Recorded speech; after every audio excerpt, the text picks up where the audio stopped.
నమస్తే. ఎన్నో ఆధ్యాత్మిక విషయాలు మెగా9 భక్తి ద్వారా మనం మాట్లాడుకుంటూ ఉన్నాం. మనందరికీ ఎంతో సుపరిచితులు ఆహ్, గౌరీశంకర్ గారు పంచతంత్ర కథల ద్వారా మనకి చాలా కథలను చెప్తూ ఉన్నారు. నేను ప్రతి వీడియోలో చెప్తూనే ఉన్నాను. ప్రతిదీ కూడా కంటిన్యూషన్ ఉంటుంది. కథకి కనెక్షన్ ఉంటుంది, కంటిన్యూషన్ ఉంటుంది.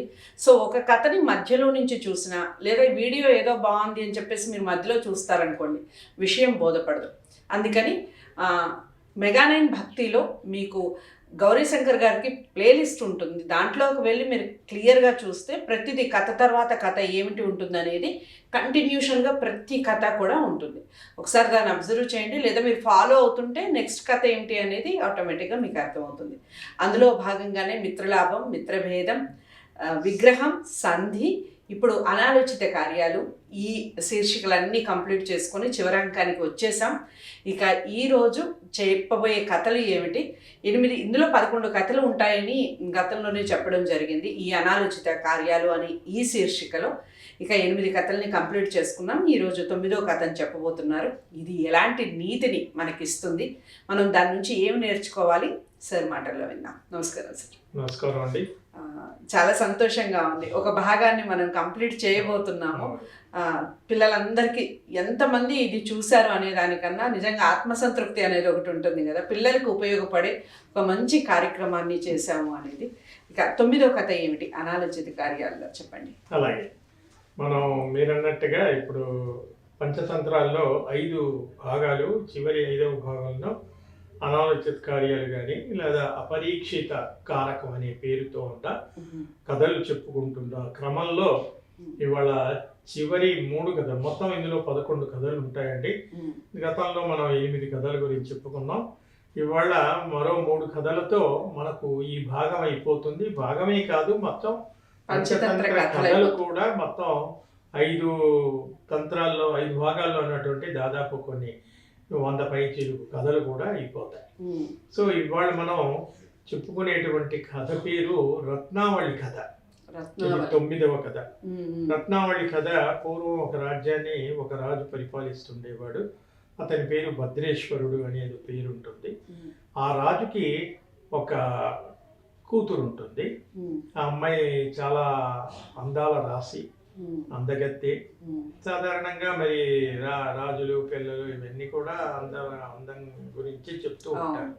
సో ఆ అమ్మాయి యుక్త వయసు వచ్చింది, వివాహం చేయాలని రాజు ఆలోచిస్తున్న తరుణంలో మరి ఒక అందమైన ఆడపిల్ల ఉంది అంటే మరి సమాజంలో రకరకాల మనుషుల దృష్టి రకరకాలుగా ఉంటుంది. కాబట్టి ఆ రాజకుమార్తె అందాన్ని చూసి ఒక రాక్షసుడు అంటంతోనే తెలుస్తోంది ఇప్పుడు ఉన్నటువంటి ఒక రౌడీ విధవ లాంటి వాళ్ళు, ఆ రాక్షసుడి దృష్టి పడుతుంది. ఆ అమ్మాయిని ఎలాగైనా ఎత్తుకుపోయి దక్కించుకోవాలి అనేటువంటి ఒక దృష్టితో ఆ రాక్షసుడు ఈ అమ్మాయిని ఎత్తుకుపోయే ప్రయత్నాల్లో ఉంటాడు. ఈ సంగతి ఆ భద్రేశ్వరుడు అనేటువంటి రాజుకి తెలిసి అతను ఆ అమ్మాయిని ఎత్తుకుపోకుండా ఉండడానికి అంతఃపురం చుట్టూ కానీ ఆ రాజప్రాసాదంలో కానీ అనేక రకాల గట్టి ఏర్పాట్లు చేస్తాడు. వాడు ఏ విధంగానూ అందులోకి ప్రవేశించి మాయోపాయం చేత ఎత్తుకుపోవడం అనేది వీలు కానటువంటి ఒక చుట్టూ ఒక నెట్వర్క్ అంతా కూడా తయారు చేసేసి కట్టుదిట్టమైన భద్రతలు చేసి ఇంకా మా అమ్మాయి సురక్షితంగానే ఉంటుంది అనే ఒక నమ్మకంతో త్వరలోనే ఎవరో మంచి రాజకుమారుని చేసి పెళ్లి చేద్దామనే ఆలోచనలో ఆ రాజదంపతులు ఉంటారు. ఈ క్రమంలో ఏం జరుగుతుంది, మరి రాక్షసుడు కదా వాడు ఎలాగైనా రాజు కట్టుదిట్టాలు చేసినంత మాత్రాన వాడు వెనక్కి తగ్గలేదు. అంతే కదా, అదే కదా ఇప్పుడు అంతే కదా. ఎలానో మనం బై హుక్ ఆర్ కుక్ అంటాం, నయానో భయానో దక్కించుకోవాలి. మనం ఒక దాన్ని దక్కించుకోవాలి అన్నప్పుడు దానికి మంచి మార్గం కానివ్వండి, చెడు మార్గం కానివ్వండి, ఏదో ఒక మార్గంలో దాన్ని పట్టుకోవాలి అని కొంతమంది ఎదుటి వాళ్ళ మీద చంపి దాన్ని సాధించుకోవడం అనేది మనకు సహజంగా లోకంలో కనబడుతుంది.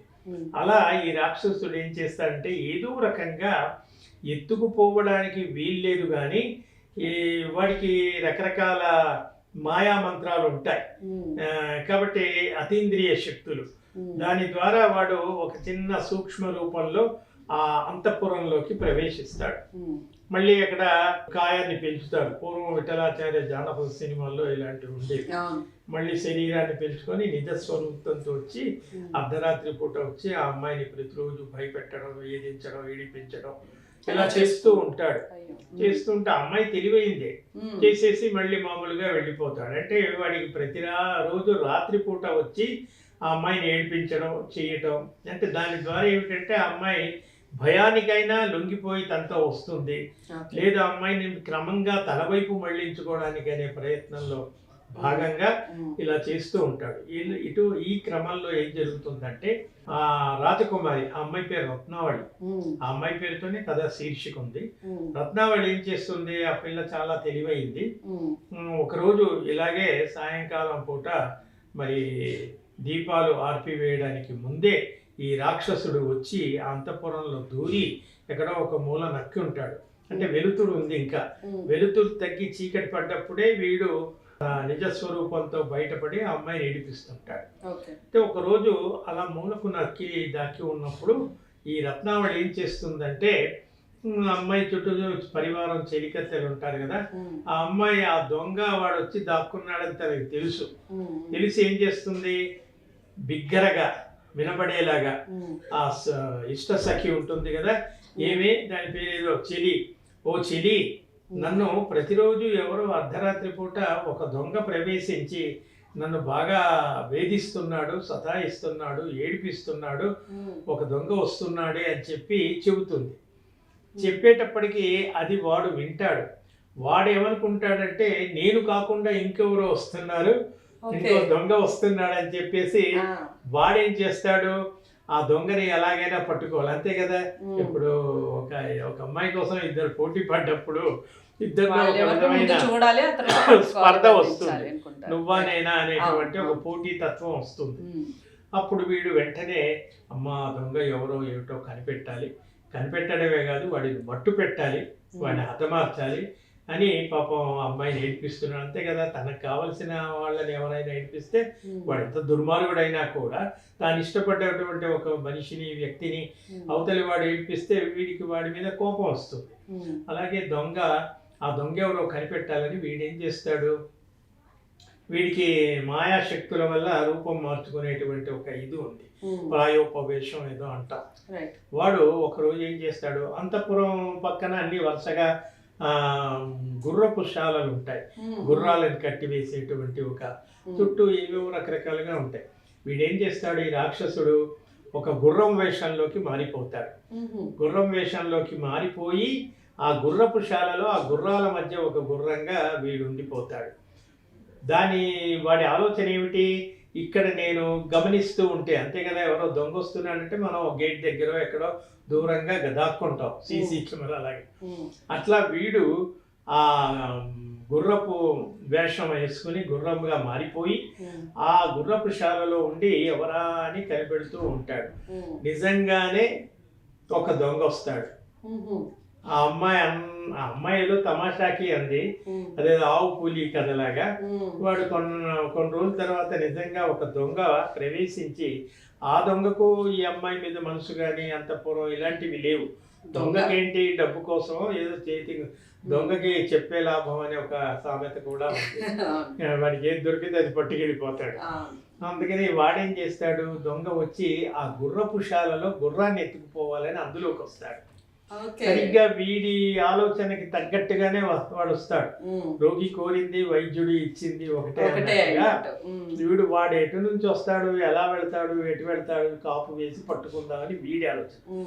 వాడేమో గుర్రం కోసం వచ్చాడు కాబట్టి, ఆడవాళ్ళు అంతఃపురాల్లో వాడికి అక్కర్లేదు కాబట్టి అటు వెళ్లకుండా అశ్వశాలలోకి వచ్చేసి ఆ గుర్రాల్లో ఏ గుర్రం బాగుందా అని చూస్తే వీడు రాక్షసుడు కదా, వీడు బాగా బలిసి చియ్యపట్టి పొలంతా కండలు చాలా పుష్టిగా ఉంటాడు. అప్పుడు ఈ గుర్రం నచ్చిందని వాడి గుర్రం మీద ఎక్కేసి కొరడాతో ఒక్కటి జడిపిస్తే గుర్రం మీద కొడతా జడిపిస్తే అది పరుగు తీస్తుంది. అప్పుడు పరుగు తీస్తే దాని పగ్గాలు పట్టుకొని ఆ అంతఃపురం వదిలి అడవిలోకి వెళ్ళిపోతూ ఉంటాడు. అడవిలోకి వెళ్ళిపోయి కొరడాతో కొడుతూ ముందుకు వెళుతూ ఉంటే ఆ రాక్షసుడు అదేంటి నేను అనుకున్నది ఒకటి అయ్యింది ఒకటి, చివరికి వాడి చేతిలో నేను ఇలా కొరడా దెబ్బలు తినడం ఏంటి, నేను ఇంత బతికిన ఒక రాక్షసుడిని అని వాడు బాధపడుతూ ఉంటాడు.